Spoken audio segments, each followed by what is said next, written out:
Je vois le titre que vous avez donné à votre étude, la croissance résiste, l'inflation aussi.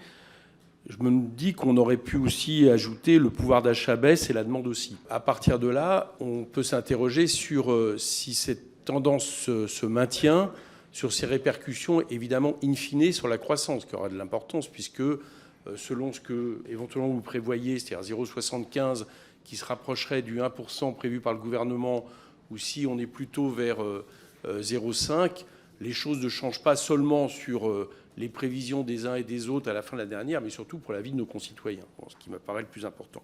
Moi, ce que j'observe par rapport à ce que je viens de dire et dans mes inquiétudes, c'est le chiffre très inquiétant de l'inflation sous-jacente, c'est-à-dire sur le long terme. Donc on voit, une première chose, c'est qu'elle n'est plus liée à la question qui a été la raison première de la crise inflationniste qu'on connaît, c'est-à-dire l'énergie, mais elle est liée avant tout à quelque chose qui se lit d'ailleurs dans votre tableau sur les marges des entreprises, au fait que si la demande baisse, le pouvoir d'achat baisse, par contre la marge des entreprises augmente, et singulièrement, je l'ai noté, la marge des entreprises de l'agroalimentaire, considérablement, la marge des entreprises manufacturières et les marges des entreprises dans les secteurs de l'eau et de l'énergie. Autrement dit, on a aujourd'hui non pas une inflation qui est due à la question des salaires, ce n'est pas une inflation faite par la demande, c'est une inflation avant tout soit de maintien des marges, soit même d'augmentation des marges des entreprises dans un moment où pourtant la consommation baisse. Bon, ça c'est une première réflexion. Je dis ça parce que toute la question des politiques des taux d'intérêt sont en généralement liées au fait qu'on ne veut pas qu'il y ait une surchauffe des salaires par rapport à ça, et c'est là-dessus qu'on essaye d'agir. Bon, cette inflation-là, elle n'est pas créée par ça. Autrement dit, cette inflation, elle est d'abord créée par le maintien de profits, notamment dans les très grosses entreprises. C'est ce que disent très clairement les chiffres. Après, on peut s'en satisfaire ou pas selon que l'on estime que les profits d'aujourd'hui sont les emplois de demain, etc.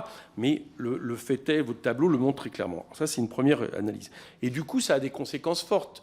Pourquoi ? Parce que dans l'inflation sous-jacente, ce que nous voyons, c'est que ce qui augmente évidemment le plus considérablement, c'est l'alimentation, on le savait, les produits manufacturés, l'énergie, les services, et que d'abord les premiers concitoyens qui sont les plus touchés, votre tableau aussi le montre par décile, parce que cette inflation produit des inégalités, c'est les concitoyens les plus défavorisés, c'est-à-dire ceux pour qui, par exemple, le secteur de l'alimentation pèse le plus. Bon. Tout ça peut avoir des conséquences, surtout qu'il y a un deuxième tableau que vous indiquez, qui est le fait qu'on est loin d'aller vers le plein emploi qu'on nous promet. On est plutôt vers le fait d'avoir une stabilité du chômage, malgré le fait qu'on est sorti des personnes sans emploi, des statistiques, à la fois avec les apprentis, etc., plus les mesures qui ont été prises ces dernières années par rapport aux chômeurs. Mais pire, on a surtout un emploi qui est en train de faiblir. Bon. Donc, les deux liés, c'est-à-dire problème de demande, problème de consommation, et notamment des secteurs les plus populaires, c'est-à-dire problème de consommation sur le marché intérieur, plus le problème de l'emploi qui manifestement pose un souci, j'allais dire qu'on a tous les éléments d'une crise de la demande.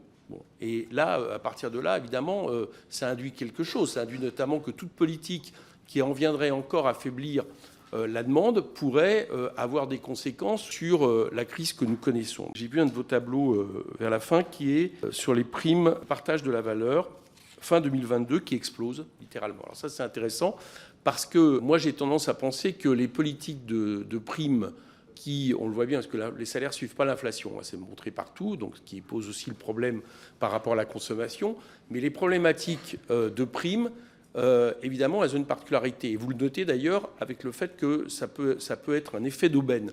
C'est que des primes, il n'y a pas de cotisation. D'ailleurs, il y a même plutôt des avantages en termes de fiscalité.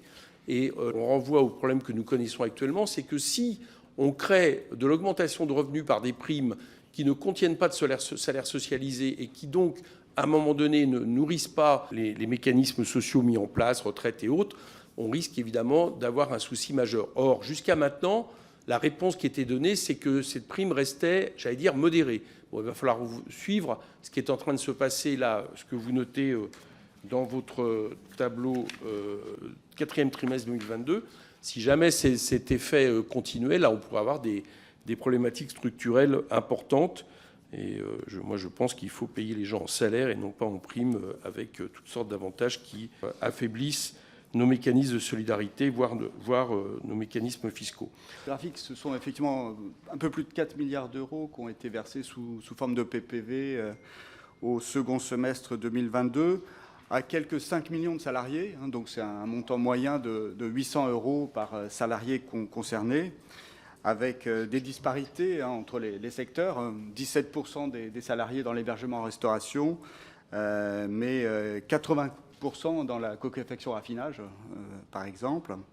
Alors, en théorie, le recours à cette prime ne peut pas se substituer à des revalorisations ou à d'autres primes prévues par un accord salarial ou par le contrat de travail.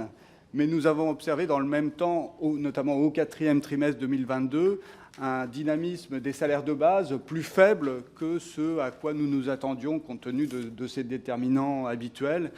Et donc nous estimons à environ 30%, ce qu'on a appelé effectivement l'effet d'aubaine et que vous avez noté, Monsieur le Président, dans cette diapo. C'est-à-dire qu'à peu près 30% du montant de cette prime, donc de ces 4 milliards d'euros, aurait été versé de toute façon d'une manière différente en l'absence du dispositif.